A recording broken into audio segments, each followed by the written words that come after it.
Movie की शुरुआत में हमें एसीपी नरसिम्हा को दिखाया जाता है जो टीवी पर न्यूज देख रहा है। उस न्यूज में 3 कैदियों की जेल से भागने की खबर दिखाई जा रही है। फिर एसीपी बाकी पुलिस ऑफिसर्स को इन्फॉर्म करता है और कहता है कि नाकाबंदी कर दो और हर एक गाड़ी की अच्छे से तलाशी लो। फिर जब मीडिया कॉन्फ्रेंस में कैदियों के भाग जाने पर सवाल उठाती है तो एसीपी कहता है कि वो जल्द ही उन 3 कैदियों को पकड़ कर लेके आएगा। फिर हमें अचानक उन 3 कैदियों को इधर उधर भागते हुए दिखाया जाता है और वो तीनों एक घर की दीवार कूदकर घर के अंदर घुस जाते हैं। तभी हम वहाँ पर विद्या को देखते हैं और उस वक्त उस घर की लाइट भी चली जाती है जिसके कारण उसे उन कैदियों की परछाई नजर आती है और ये देखकर वो काफी डर जाती है। अब वो अपनी जान बचाने की कोशिश करती है पर वो तीनों उसे पकड़ लेते हैं और तभी अचानक घर की लाइट आती है। ये तीनों विद्या को डराकर बोलते हैं कि पुलिस हमारे पीछे पड़ी है और हम सब सिर्फ 1 घंटे के लिए तुम्हारे घर पर रुकने वाले हैं और अगर पुलिस आ गई तो तुम्हें उन्हें कुछ नहीं बताना है, समझी। तभी घर की डोरबेल बजती है और उन तीनों को लगता है कि पुलिस आ गई है, इसीलिए वो तीनों ऊपर किसी कमरे में जाकर छुपने के लिए एक अलमारी खोलते हैं।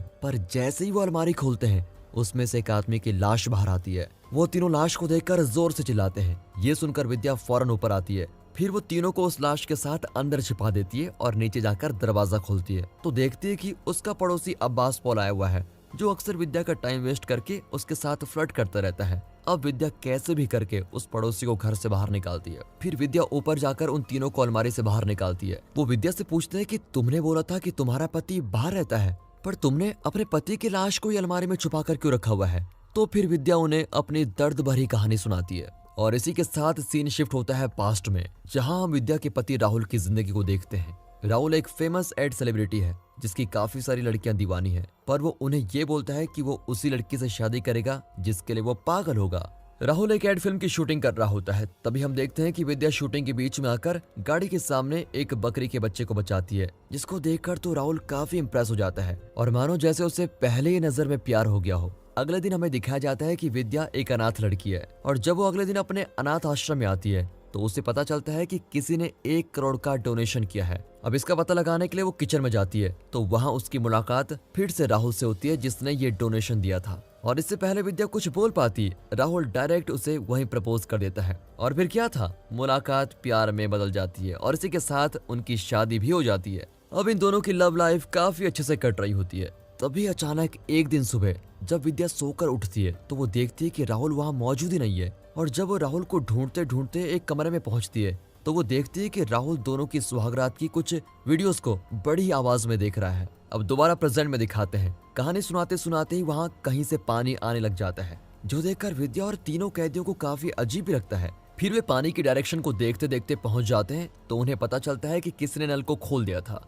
इस बात को इग्नोर करते हुए विद्या अपनी कहानी फिर से शुरू करती है जिसमें वो उन सुहागरात की वीडियोस को देखने के बाद राहुल से काफी ज्यादा गुस्सा हो गई थी और उसने राहुल को वो वीडियो डिलीट करने के लिए कहा था लेकिन राहुल ने उसकी बात नहीं मानी। फिर वो आगे बताती है कि अगली सुबह राहुल जब मुझसे माफी मांगने लगा और साथ में ये भी कहने लगा कि मैंने वो वीडियो डिलीट कर दी है तो फिर मैंने उसे माफ कर दिया। फिर कहानी में थोड़ा ट्विस्ट आता है जब दोनों एक दिन लंच के लिए एक बड़े से होटल में जाते हैं और जब ये लोग लंच करने के लिए बैठते हैं तभी एक आदमी पीछे से आकर विद्या की आंखें बंद कर देता है और विद्या उसे पहचान जाती है। दरअसल वो विद्या का कॉलेज दोस्त गणेश होता है और साथ में गणेश का दोस्त चेतू भी होता है।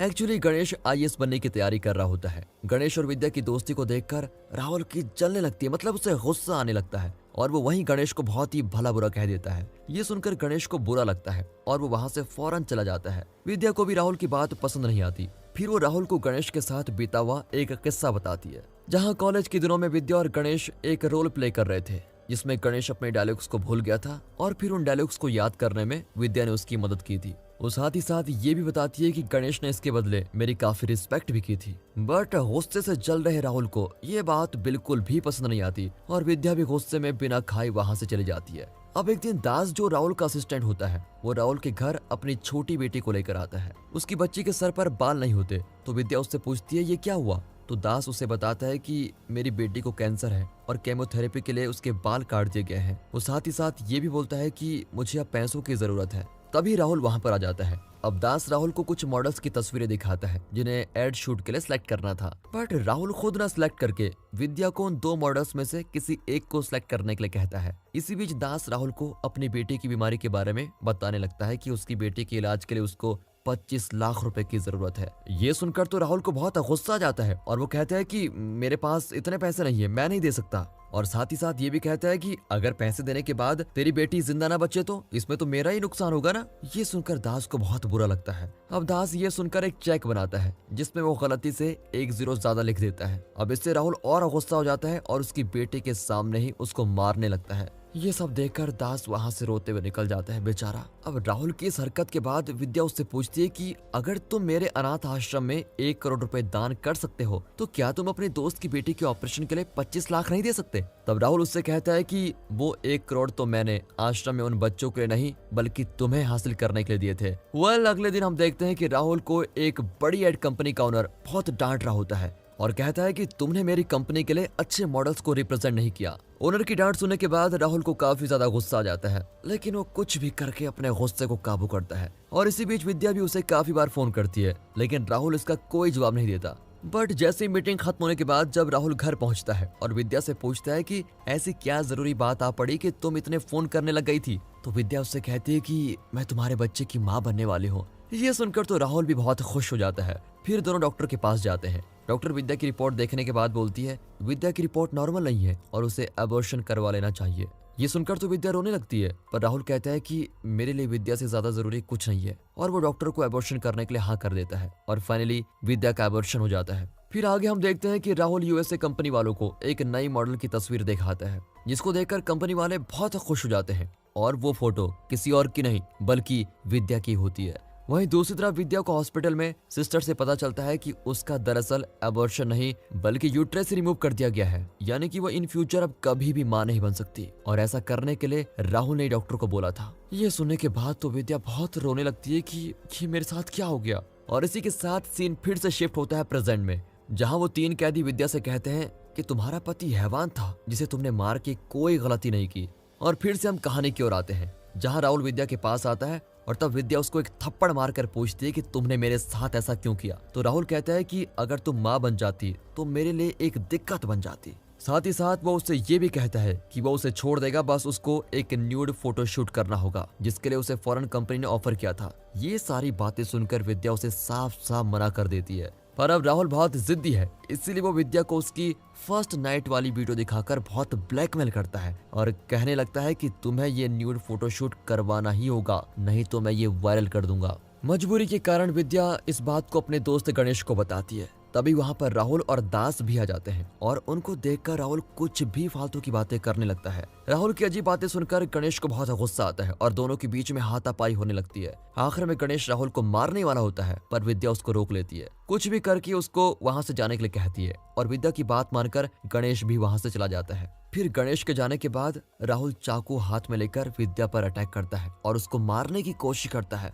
पर विद्या खुद को बचाने की कोशिश में राहुल को ही मौत के घाट उतार देती है। तो उसी के साथ सीन प्रेजेंट में शिफ्ट होता है जहां घर में अचानक कहीं धुआं आने लगता है और देखते देखते एक रूम के पर्दे जलने लगते हैं। फिर वो तीनों कैदी मिलकर उसको बुझाते हैं। वैसे एक बात तो समझ नहीं आ रही है कि कभी पानी आ जाता है तो कभी धुआं जाता है, पर आखिर ये कर कौन रहा है। खैर ये तो हमें आगे पता चलेगा। अब इसके बाद विद्या बालकनी में जाती है तो हम दास को देखते हैं जो विद्या से छुपने की कोशिश कर रहा था। अब वो तीनों कैदी विद्या से पूछते हैं कि इतना सब हो जाने के बाद अब तुम क्या करोगे। तब विद्या कहती है कि वो पुलिस को सरेंडर कर देगी, पर वो तीनों कैदी उसको सरेंडर करने से रोक देते हैं और उसको एक मस्त आइडिया देते हैं। वो कहते हैं कि हमें इसकी लाश को जला देना चाहिए जिससे किसी को भी पता नहीं चलेगा और तुम पर कोई शक भी नहीं करेगा। फिर विद्या उनकी मदद से राहुल की लाश को कार की डिक्की में डाल देती है और अपने फार्म हाउस जाने लगती है। वो तीनों कैदी भी कार में छिपे होते हैं, पर रास्ते में पुलिस द्वारा बहुत ही खतरनाक चेकिंग हो रही होती है। अब ये सब पकड़े जाने वाले हैं। तभी विद्या कार को लॉक करके बाहर निकलती है और एक पुलिस वाले से कहती है कि सर बहुत इमरजेंसी है, मुझे हॉस्पिटल में ब्लड डोनेट करने के लिए जाना है क्योंकि किसी पेशेंट की बहुत तबीयत खराब है।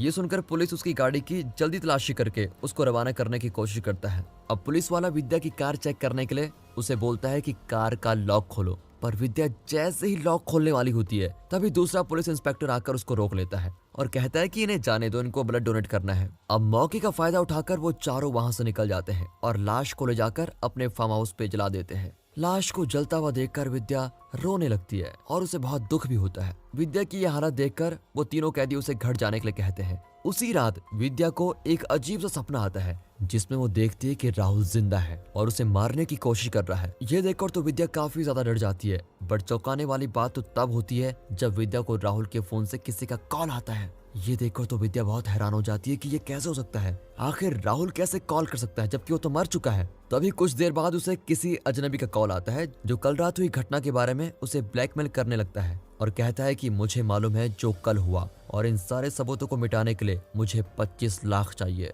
अब ये बात सुनते ही विद्या का शक दास पर जाता है क्योंकि दास को भी अपनी बेटी के इलाज के लिए 25 लाख रुपए की जरूरत होती है। अब विद्या उस ब्लैकमेलर की बात मानकर अपने लॉकर से 25 लाख रुपए निकालकर उस जगह पे पहुंच जाती है जहां उस आदमी ने उसको पैसे के लिए बोला होता है। इसी बीच वो ब्लैकमेलर भी वहां पहुंच जाता है, बट मुंह पर मास्क लगाने के कारण विद्या उसे पहचान नहीं पाती। जब विद्या उसका मास्क हटाने की कोशिश करती है तो वो वहां से भागने की कोशिश करता है। तभी वहां पुलिस आकर उसे चारों तरफ से घेर लेती है और फिर एक पुलिस वाला आकर उस आदमी का मास्क हटाता है तो हम देखते हैं कि ये तो वही पुलिस इंस्पेक्टर है जिसने कल रात विद्या को कार चेकिंग करने से बचाया था और बिना चेक किए भेज दिया था। वो आरोपी इंस्पेक्टर बताता है कि कल रात को उसने विद्या की कार की डिक्की से खून निकलते हुए देखा था जिससे उसको शक हो गया था कि कुछ गड़बड़ है। वो आगे बताता है कि फिर मैंने विद्या के जाने के बाद उसकी कार को फॉलो किया और फिर विद्या की कार अचानक कहीं गायब हो गई। फिर कुछ देर बाद मैंने विद्या की कार को एक फार्म हाउस से बाहर आते हुए देखा तो उस फार्म हाउस में किसी की लाश जल रही थी, इसलिए मैंने इन सबूतों के सहारे विद्या को ब्लैकमेल करना शुरू कर दिया। बट अनफॉर्चुनेटली ये सब एक कांस्टेबल ने देख लिया था जिसकी वजह से वो पकड़ा गया। इसके बाद एसपी नरसिम्हा उस इंस्पेक्टर को सस्पेंड कर देता है। अब इन्वेस्टिगेशन के लिए विद्या को अंदर बुलाया जाता है और एसपी विद्या से लाश के बारे में पूछता है तो विद्या सीधे सीधे साफ साफ बोल देती है कि हाँ सर, मैंने ही अपने पति का खून किया और मेरा पति और कोई नहीं बल्कि famous ad film maker Rahul है। अब ये सुनकर एसपी नरसिम्हा फॉरेंसिक टीम को विद्या के फार्म हाउस में भेजता है जिसमें उन्हें राहुल के घर के बाहर मर्डर वेपन मिल जाते हैं जिसको लेकर वो फॉरेंसिक टीम के पास जाते हैं। इसके बाद विद्या के फोन पर गणेश का कॉल आता है। तभी एसपी विद्या को फोन उठाकर स्पीकर पर रखने के लिए बोलता है। अब इस मुश्किल का हल निकालने के लिए एसपी नरसिम्हा गणेश और चेतु को स्टेशन बुलाता है और उन्हें बताता है कि विद्या ने अपने पति राहुल को मार दिया, जिसपे गणेश को तो विश्वास ही नहीं होता और वो एसपी से कहता है कि मुझे विद्या से बात करनी है। वो विद्या से कहता है कि मुझे पता है तुमने राहुल को नहीं मारा, फिर तुमने ये इल्जाम अपने सर पर क्यों लिया?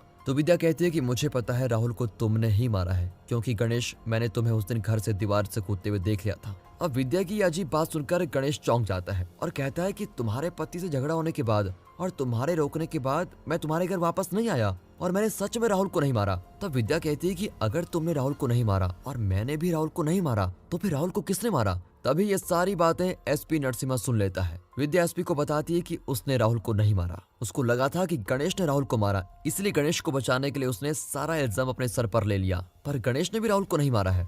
लेकिन दोस्तों यहाँ आता है कहानी का सबसे बड़ा सस्पेंस। फिर हमें फ्लैशबैक में जाकर वो सीन दिखाया जाता है जो उस रात हुआ था जहाँ राहुल चाकू लेकर विद्या को मारने जा रहा होता है, पर विद्या एक कमरे में जाकर दरवाजा बंद कर लेती है। कुछ देर बाद राहुल के चिल्लाने की आवाज बंद हो जाती है तो विद्या पीछे के दरवाजे से आकर देखती है कि वहाँ पर राहुल की डेड बॉडी पड़ी हुई है। अब इन सारे सवालों का जवाब ढूंढने के लिए पुलिस सबके फिंगरप्रिंट टेस्ट करवाती है, बट किसी के भी फिंगरप्रिंट उस चाकू के फिंगरप्रिंट से मैच नहीं करते। इसके बाद एसपी विद्या से पूछता है कि कल रात जब राहुल और गणेश के बीच हाथापाई हो रही थी क्या तब कोई और भी वहां आया था या नहीं? तो विद्या बताती है कि उस समय ये राहुल का वर्कर दास भी वहां मौजूद था। इसलिए एसपी विद्या को दास को फोन लगाने को कहता है, पर दास का फोन नहीं लगता और उसके घर पर भी लॉक होता है। तभी हम अचानक दास को देखते हैं, वो अपने परिवार के साथ कहीं जा रहा होता है और वो बहुत घबराया हुआ भी है। बहुत रिक्वेस्ट करने के बाद एसपी विद्या गणेश और चेतु को छोड़ देता है। अब विद्या जब घर जाती है तभी वो राहुल का फोन देखती है तो उसे मैसेज दिखाई देता है जो देखकर वो हैरान हो जाती है, जिसे दिखाने वो फौरन एसपी नरसिम्हा के घर जाती है, पर वहाँ कल रात वाले वो 3 कैदी मौजूद होते हैं। फिर हमें दिखाया जाता है कि दरअसल राहुल के फोन पे जो मैसेज विद्या ने देखा था वो एसपी नरसिम्हा का ही था, जिसमें लिखा हुआ था कि मेघना केस के 3 कैदी जेल तोड़कर भाग गए, तुम संभल के रहो। ये नया कंफ्यूजन क्रिएट होने के बाद विद्या उन तीनों से पूछती है आखिर में राहुल और एसपी का क्या कनेक्शन है और तुम्हारा मेघना का क्या कनेक्शन है? तब वो तीनों अपनी दर्द भरी कहानी सुनाने लगते हैं। वो कहते हैं कि हम तीनों बहुत अच्छे दोस्त थे और साथ में रहते थे। पुनीत और मेघना के बीच प्यार हो गया था एंड मेघना एक मॉडल बनना चाहती थी, इसलिए पुनीत और उसके दोस्त मेघना को सपोर्ट करना चाहते थे। इसीलिए वो मेघना के सिलेक्शन के लिए उसकी फोटो दास के पास देते हैं। और दोस्तों आपको याद होगा कि राहुल के कहने पर विद्या ने जिस लड़की को सिलेक्ट किया था वो कोई और नहीं बल्कि मेघना ही थी। सिलेक्शन होने के बाद राहुल मेघना को एड शूट के लिए बुलाता है। राहुल मेघना को एक हार देता है और उसे कहता है कि एक न्यूड फोटोशूट है और तुम्हें कपड़े उतारने होंगे, बट मेघना को कोई न्यूड फोटोशूट नहीं करवाना था, इसलिए वो मना कर देती है। पर राहुल उससे जबरदस्ती करने लगता है जिससे मेघना गुस्से में आकर राहुल को एक थप्पड़ मार देती है। ये देखकर तो राहुल को बहुत गुस्सा आता है और वो मेघना को मारने लगता है। मेघना की आवाज को सुनकर वो तीनों दोस्त गेट खोलकर अंदर घुसने की कोशिश करते हैं, पर वो नहीं जा पाते। फिर राहुल मेघना को मार देता है। तब वो तीनों दरवाजा तोड़कर अंदर घुस जाते हैं और राहुल से खूब लड़ते हैं, पर तभी वहां एसपी नरसिम्हा आकर राहुल को बचा लेता है। और यही नहीं, वो उन तीनों को एक ड्रग्स वाला इंजेक्शन देकर एक सीन क्रिएट करता है, जिससे ऐसा लगे कि उन तीनों ने मेघना का रेप करके उसका मर्डर कर दिया है। मेघना की सांसें अभी चल रही होती हैं और एसपी नरसिम्हा उसे बेरहमी से मार देता है और उन तीनों दोस्तों का एक वीडियो सोशल मीडिया पे डाल देता है। इसके बाद वो तीनों विद्या को बताते हैं कि उन तीनों ने कैसे कल रात राहुल को उसके घर में घुसकर मारा और फिर दीवार कूदकर निकल गए। पर जैसे ही उन्होंने सामने से पुलिस की गाड़ी को देखा, तभी वो वापस राहुल के घर में घुस गए और फिर अंदर घुसने के बाद राहुल की डेड बॉडी वहां न देखकर वो शॉक हो गए। वो आगे कहते हैं कि पर तुम्हारी कहानी सुनने के बाद हमें हमारी मेघना की याद आ गई, जिस वजह से हमने तुम्हारी मदद की। और इस सब से पता चल जाता है कि इस सारे प्लान का मास्टरमाइंड एसीपी नरसिम्हा ही है। अब वो सब उसे मारने का प्लान बनाते हैं, पर तभी वहां पर नरसिम्हा पहुंच जाता है और इन सभी पर फायरिंग करता है, जिसमें इन चारों के बीच बहुत ज्यादा हाथापाई होती है। लेकिन आखिर में बड़ी मुश्किलों के बाद ये तीनों नरसिम्हा को मौत के घाट उतारे देते हैं, क्योंकि एसपी नरसिम्हा ही मेघना की मौत का असली जिम्मेदार था। अब सब कुछ ठीक होने के बाद विद्या 25 लाख रुपए देकर दास के पास जाती है ताकि उसकी बेटी का इलाज हो जाए। तब वही दास विद्या को बताता है कि कल रात जब राहुल और गणेश के बीच लड़ाई हो रही थी, तब मैंने ही लॉकर से पैसे चुराने की कोशिश की थी, पर मैं उन्हें चुरा नहीं पाया, जिसकी वजह से मैं वहीं पर छिप गया। एक्चुअली हुआ ये था कि जब उन 3 कैदियों ने राहुल को जान से मारा, तब दास ने उन्हें देख लिया था। फिर जब विद्या उन तीनों को अपनी कहानी बता रही थी, तब दास ने ही उनका ध्यान भटकाने के लिए बाथरूम में वो टैप खोल दिया था। फिर भी वो घर से बाहर नहीं जा पाया, तो उसने पर्दे में आग लगा दी और बड़ी ही चालाकी से घर से बाहर निकल गया। इतना सच बताने के बाद दास